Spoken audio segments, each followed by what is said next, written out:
So Fred, you obviously are the guy you would go to if you want to see spectacular mint errors, and you have this quarter which I can make neither heads nor tails out of because it's all tails.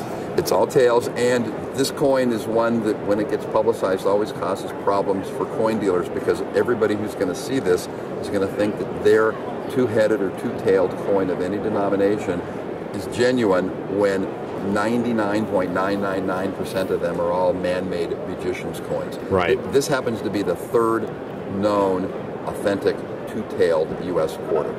Okay, and it's got coin turn. Right. But there's no date on it, so you'd probably have to be pretty good student of hubs or have some sort of inside information about when this was struck to kind of get an idea. Based upon the other coins in the group that the first one was discovered with, that one and this one was probably struck in 1965. So this is in the San Francisco Mint. So this would have been a first-year clad issue. Right. So obviously in 1965, the Mint had to drastically ramp up its production of dimes, quarters, and half dollars because the shrinkage involved with the 90% silver coins leaving circulation. Now they promised Americans that they would circulate side by side, but the sheer mintages of the 65, 66, 67 coins and the date freeze shows that they were well aware that that wouldn't be the case. So this would be an early clad issue then if it was 65. We believe, based upon how it was discovered and the other two pieces, that it was struck in 1965. And we don't know why nothing like this occurred prior to 1965 when there were silver coins. So we don't know, but we know that there's a small chance it was made in 1965, but all indications are, 1966, but all indications are it was made in 1965 in San Francisco. And this coin probably also poses a problem for graders, since typically the obverse of a coin gets a majority of the opinion. So here, in order to grade this coin, you sort of have to break the tradition. Well, I think what they probably did is they looked at one side and said it's MS62. They looked at the other side, it's MS62. One side looks a tiny bit better, but when it comes to errors, mint state versus AU is important, but a 62 versus 63 is not as important on an incredibly rare coin.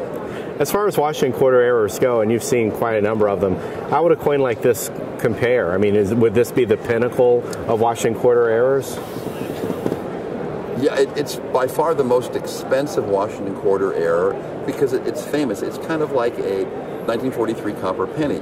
There's X number of genuine ones. There's thousands of copper-plated ones. There's tens of thousands of two-headed or two-tailed coins that are manufactured in quantity on machines today.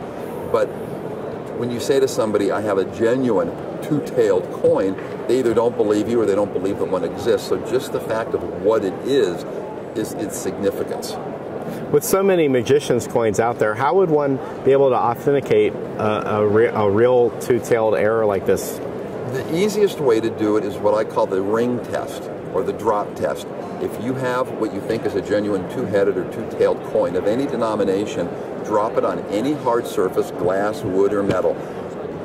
The odds are it's going to have a totally different ring than a normal coin of that same denomination. A coin, even a nickel or a penny, will have a ring to it. This will have more of a thud to it.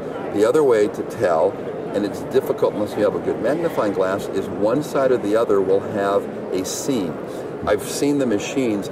In the old days, in the 30s or the 40s, to make magician's coins, they would split the coin in half and glue them together. At the rim or along the rim? Along the rim. Today they have machines that will hollow out, in this case, the obverse of a coin.